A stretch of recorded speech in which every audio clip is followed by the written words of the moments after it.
Mayiladuthurai MP சுதாவிடம் நகை பறிக்கப்பட்டிருக்கிறது. அண்மை செய்தியாக பார்த்திருக்கிறோம்.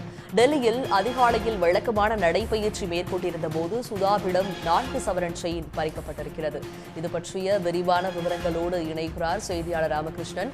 ராமகிருஷ்ணன், தற்போது மயிலாடுதுறை எம்பி சுதாவிடம் நகை பறிப்பு சம்பவம் ஈடுபட்டிருக்கிறது. இது பற்றிய விவரங்கள் என்ன? அதாவது மயிலாடுதுறை எம்பியாக இருப்பவர் காங்கிரஸ் கட்சியைச் சேர்ந்த சுதா. கடந்த 2024ஆம் ஆண்டிலிருந்து மக்களவை எம்பியாக இருக்கும் சுதா தற்போது நாடாளுமன்ற மழைக்கால கூட்டத்தொடர் நடந்து கொண்டிருப்பதால் தலைநகர் டெல்லியில் உள்ள தமிழ்நாடு இல்லத்தில் தங்கியிருக்கிறார். டெல்லியில் தங்கும் போதெல்லாம் தங்கியிருக்கும் இடத்திலிருந்து வழக்கமாக காலையில் நடைபயிற்சியை மேற்கொள்வது வழக்கமான ஒன்றாக இருந்து கொண்டிருக்கிறது. அதே போல வழக்கமாக எம்பி சுதா தான் தங்கியிருக்கின்ற தமிழ்நாடு இல்லத்திலிருந்து புறப்பட்டு அருகே இருக்கின்ற பகுதிகளில் நடைபெற்று செல்வது வழக்கமான ஒன்றாக இருக்கிறது. இன்று காலையில் அவர் திமுக எம்பி சல்மாவுடன் நடைபயிற்சியில் ஈடுபட்டுக் கொண்டிருந்தார்.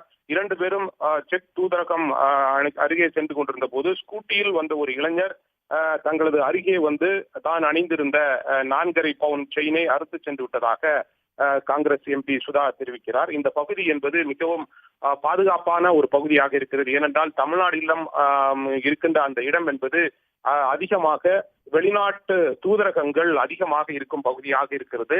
24 மணி நேரமும் போலீஸ் பாதுகாப்பு நிறைந்த ஒரு பகுதியில் எம்பியினுடைய செயின் பறிக்கப்பட்டிருப்பது மிகவும் ஒரு பரபரப்பாக ஒரு பேசும் பொருளாக மாறியிருக்கிறது. ஏனென்றால் இந்த பகுதியில் 24 மணி நேரமும் போலீசார் பாதுகாப்பு பணியில் ஈடுபட்டுக் கொண்டிருப்பார்கள். ஏனென்றால் இந்த பகுதி என்பது அனைத்து எம்பசிகளும் இருக்கும் ஒரு பகுதியாக இருக்கிறது. இந்த பகுதியிலேயே எம்பியினுடைய கழுத்தில் இருந்த செயினை அறுத்து சென்றிருப்பது பரபரப்பாக ஒரு பேசப்படும் ஒரு செய்தியாக இருக்கிறது. இது தொடர்பாக சாணக்கியபுரி காவல் நிலையத்தில் எம்பி சுதா ஒரு புகாரை கொடுத்திருக்கிறார். போலீசார் சிசிடிவி பதிவுகள் மூலமாக யார் அந்த நபர் செயினை பறித்து சென்றவர் யார் என்பது குறித்து விசாரித்து வருகிறார்கள். போலீசாரை பொறுத்தவரையில் இந்த பகுதி என்பது மிகவும் பாதுகாப்பான ஒரு பகுதியாக இருக்கிறது. இந்த போதிலும் எம்பியினுடைய இந்த செயினை பறித்து சென்றிருப்பது அதிர்ச்சிக்குள்ளாகி இருக்கிறது. நாங்கள் விரைவில் அந்த நபரை கண்டுபிடித்து விடுவோம் என்று சொல்லியிருக்கிறார்கள். விவரங்களை வழங்கியமைக்கு நன்றி ராமகிருஷ்ணன்.